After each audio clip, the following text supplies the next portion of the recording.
దేశం అండి, ధర్మం దేశం ఈ రెండే. ఏది మనం ఏం చేసినా నేను ఫస్ట్ ఆ రెండింటి గురించి ఆలోచించిన తర్వాతనే మూడోది ఉంటుంది. దేశం, ధర్మం, దీనికి ఇదే మెయిన్ ప్రియారిటీ. దీనికి సంబంధించి ఎవరు నెగిటివ్గా అంటే వీరి ద్వారా ఏదో హాని కలుగుతుంది అనుకుంటే ఖచ్చితంగా వాళ్ళు ఎంతటోళ్ళైనా సరే మనం నిలదీసుడే. ఇట్ సేమ్ టైం జనాల లోపలికి ఇంకా గట్టిగా పోతాం. చాలా మంది తొక్కనికి ప్రయత్నం చేస్తారు, ఆటోమేటిక్గా మీకు కూడా తెలుసు. ఎంత చేస్తే అంత ఎదుగుతాం. అండ్ ఇప్పుడు మీరు ఇంతకుముందు చెప్పినట్టుగా ఇది మంచిగా జరిగింది ఏమో అని అన్నారు కదా, ఖచ్చితంగా మంచిగా జరిగింది. మాకు ఇంకా కొత్త థాట్స్ వచ్చినాయి. ఇప్పుడు సనాతన స్కూల్ అని చెప్పేసి ఒక ఛానల్ అయితే స్టార్ట్ చేస్తున్నాం ప్రస్తుతానికి. స్కూల్ ఎప్పుడు పెడతామో తెలియదు, అది కూడా అవుతుంది కావచ్చు. ప్రస్తుతానికి సనాతన స్కూల్ అని ఒకటి స్టార్ట్ చేసినాం. గ్రాస్ రూట్ లెవెల్లో మార్పు రావాలంటే ఫస్ట్ అక్కడి నుంచే మార్పు రావాలి. స్కూల్ నుంచి, మన విద్యా విధానం నుంచి, కుటుంబ వ్యవస్థ నుంచి, ఆర్థిక మార్పుల నుంచి, ప్రభుత్వాల వరకు, ప్రజల వరకు మార్పు రావాలి అంటే అక్కడి నుంచే రావాలి అల్టిమేట్లీ. నో డౌట్ అందులో. నిజం, ఖచ్చితంగా ఆ మార్పు రావాలని చెప్పేసి కోరుకునే వాళ్ళు మనము ప్రథమ స్థాయిలో ఉంటాం. అండ్ ఉండటమే కాకుండా మన ద్వారా ఏదైతే అది చేద్దామని.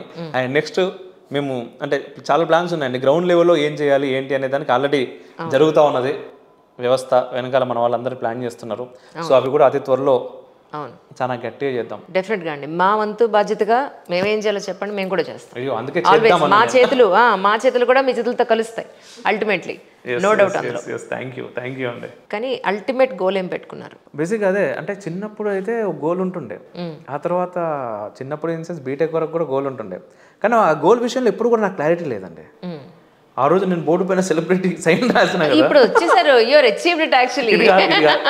ఇది కాదు అంటే ఏదో అది ఏంటి అనే విషయం నాకు తెలియదు. బట్ ఇది నాకు ఇప్పుడు నేను చేస్తున్న పని చాలా నచ్చిందండి నాకు. కానీ అంటే ఈ స్పిరిచువల్ ఇది ఉంటుంది కదా, దేవుడు అనేటటువంటిది, అది చాలా గొప్పదండి. అది చాలా గొప్పది. చాలా అంటే తెలియక ఏది పడితే అది వాగుతూ ఉంటారు. కానీ వాడికి దాని గురించి ఎటువంటి జ్ఞానం లేక ఏదో మాట్లాడాలని మాట్లాడుతూ ఉంటారు. కొంతమంది హేతువాదులు ఉంటారు, నాస్తికులు అని మాట్లాడుతూ ఉంటారు. వాళ్ళని చూస్తుంటే, కొంతమందిని చూస్తుంటే నాకు జాలేస్తూ ఉంటుంది. అరే నీ జీవితం మొత్తం అబద్ధాలనే బ్రతుకుతున్నావు నువ్వు ఎట్లా అని. కానీ వాళ్ళు ఉండడం ద్వారానే మన లాంటి వాళ్ళు కొంత గట్టిగా మాట్లాడతారు కొన్ని విషయాలలో. అది కూడా భగవంతుడు సృష్టి అందుకే ఉంటుంది. వీడు ఉన్నప్పుడు వాడు కూడా ఉండాలి, అప్పుడే ఈక్వల్ అవుతుంది అని చెప్పి. సో ఇటువైపు అంటే ప్రయాణం ఎక్కడికి అనేసరికి నాకు నిజంగా ఇప్పటికీ ఆ క్వశ్చన్ మార్క్ ఉందండి. ఎటు వెళ్తాను ఏంటి అనేది క్లారిటీ లేదు. బట్ చేస్తున్న పని ఇంకా ఎక్కువ అంటే ఇది సరిపోదు. సరిపోదు. నా ఉద్దేశం ఏంటంటే అంటే ఉంటుందండి, మార్చేయాలి. కానీ ఇట్లా నా ఒక్కంతో ఏడుకెళ్ళి అవుతుంది అనే దగ్గర నా ప్రయాణం మొదలైంది. బట్ ఒక్కని దగ్గర నుంచి కొంత వ్యవస్థ వచ్చింది. ఇప్పుడు నా టీం గురించి చెప్పాలి ముఖ్యంగా. ఇంకొకటి సారీ ప్లీజ్, అది చెప్పిన తర్వాత మేము దీంట్లోకి వద్దాం, కంటిన్యూ చేద్దాం. మర్చిపోతానేమో అని భయం అవుతుంది.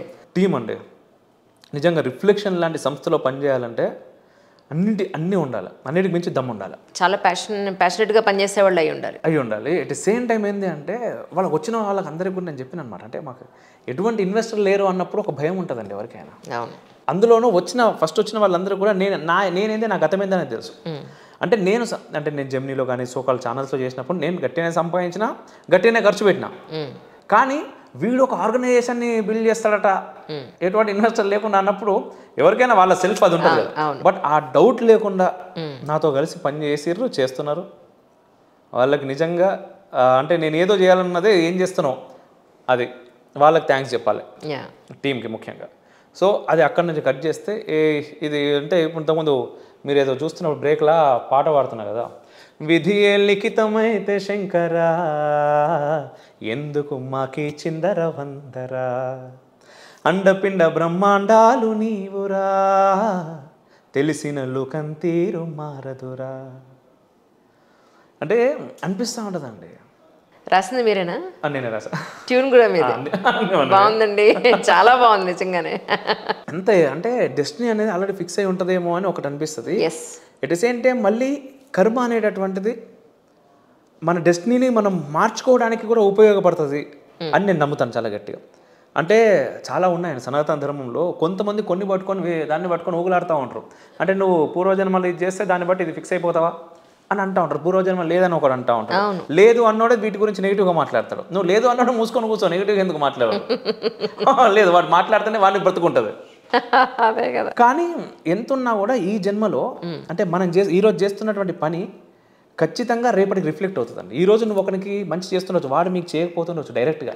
కానీ నేచర్ ఏదో రకంగా బొమరాంగ్లా నా మనకు life తిరిగి లో అదే వస్తుంది. చేస్తుందండి. Yes. నా లైఫ్లో అంటే చాలామంది అంటూ ఉంటారు నన్ను, ఎందుకన్నా నీకు వాళ్ళు ఇప్పుడు నేను ఇంత చేసినా కూడా నువ్వు వాళ్ళని ఏమన్నావు, వాళ్ళ గురించి ఏదో అనొచ్చు కదా, చేయొచ్చు కదా, అది ఇది అంటే ఇప్పుడు మీరు అందరు ఎందుకు వచ్చారు తమ్ముడు, నేను వాళ్ళకి చేసిన కాబట్టి మీరు వచ్చారు.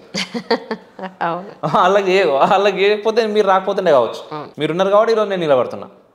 సో ఇదైతే ఉంటుందండి ఖచ్చితంగా అని నేను నమ్ముతాను. సో ఎక్కడికి వెళ్తాము అంటే మళ్ళీ అదే క్వశ్చన్ మార్కే. బట్ చేసే పని ఇంకా చాలా గట్టిగా చేస్తా.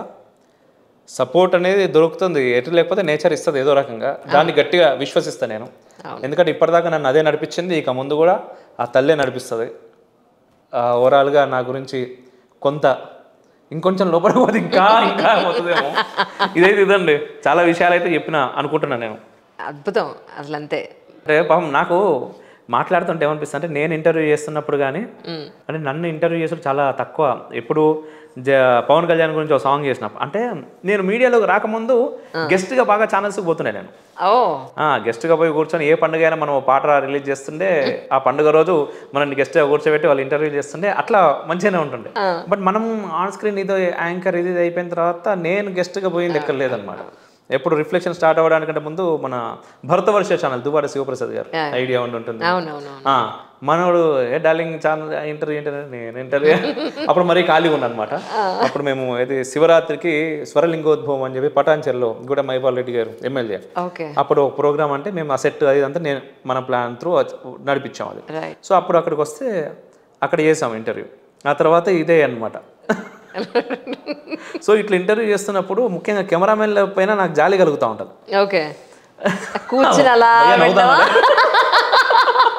కూర్చుని ఎందుకు జీవితంలో ఇప్పుడు ఈయన పరిస్థితి ఏంది, ఇప్పుడు వీని జీవితం, వీడి ఆటోబయోగ్రఫీ ఇప్పుడు నేను వినడం ద్వారా ఏం ప్రయోజనం నాకు అని వీళ్ళు ఎట్లా అనుకుంటారు ఏందో. ఇప్పుడు మనకేమో ఎందుకంటే అడిగేటోళ్ళే తక్కువ, అడిగినప్పుడు చెప్పాలని. లేదండి, ఇట్స్ ఆల్ అబౌట్ నాలెడ్జ్ అండి. కానీ లేదండి, ఇది నిజం చెప్తున్నాం కదా, మీలాంటి వాళ్ళు, నాలాంటి వాళ్ళు, మనలాంటి వాళ్ళు ఇంకా ఎక్కువ మంది రావాలి సొసైటీలో, వస్తున్నారు. అండ్ మార్పు అనేది ఖచ్చితంగా మొదలైందండి, ఆలోచిస్తున్నారు, వస్తున్నారు. ఇది ఎక్కువ మొత్తంలో జరగాలి. అండ్ ప్రశ్నించే తత్వం మన లోపల పెరగాలి. అవును, ఆ ప్రశ్నించే తత్వం పెరిగితే అన్నీ వచ్చేస్తాయండి. మనం ఎంతసేపు సరిపెట్టుకుంటామో అంతవరకు నీ జీవితం అంతే. ఎప్పుడైతే నువ్వు ఎదురు తిరుగుతావో, నీ దానికోసం, నీ అస్తిత్వం కోసం పోరాడాల్సినటువంటి స్థితి ఈరోజు ఉన్నది మన దేశంలో. మన అస్తిత్వం కోసం మనం పోరాడాలి. అటువంటి పరిస్థితులు మనం చూస్తూ ఉన్నాం, అనేక రాష్ట్రాల్లో చూస్తున్నాం, మన దగ్గర కూడా చూస్తూ ఉన్నాం. సో దాని నుంచి బయటకు రావాలంటే నువ్వు ఎదురు తిరగాలి. ఎదురు తిరుగుడు అంటే ఏదో వచ్చి కత్తులు పట్టుకొని ముందుకు వచ్చి ఫైటింగ్ చేసేదే కాదు. అంటే అట్లా అయిపోయింది. అదొకటే కాదు, నువ్వు మాట్లాడు, నీ హక్కు నువ్వు కాపాడుకో, అది కూడా ఎదురు తిరుగుడే. అరే నీకు లెక్చరర్ ఏదో చెప్తలేడు, నువ్వు చెప్పమని అడుగు. హాస్పిటల్లో ఏదో తప్పు జరుగుతున్నది, దాన్ని నిలది. మీడియా ఇంకేదో చూపిస్తున్నది, దాన్ని చూడకు. నువ్వు దరిద్రం కనబడితే నువ్వు చూడకు, ఎంటర్టైన్ చేయకు నువ్వు వాళ్ళను. అండ్ నీ పోరాడు ఎక్కడన్నా పిల్లలు ఏమన్నా తప్పు జరిగింది అని నీకు అనిపిస్తే వెంటనే వాడిని మార్చే ప్రయత్నం చేయి. ఎవరైనా చెప్తే దాన్ని తీసుకో, యాక్సెప్ట్ చేయి. యాక్సెప్ట్ చేయకున్నా సరే అట్లీస్ట్ నువ్వు లోపల ఆలోచించు, నిజమా కాదా, ఏం చేద్దాం, ఎట్లా మారుద్దాం. ఈ మార్పు వస్తే బాగుంటుంది అనేది నా యొక్క తపన అండి.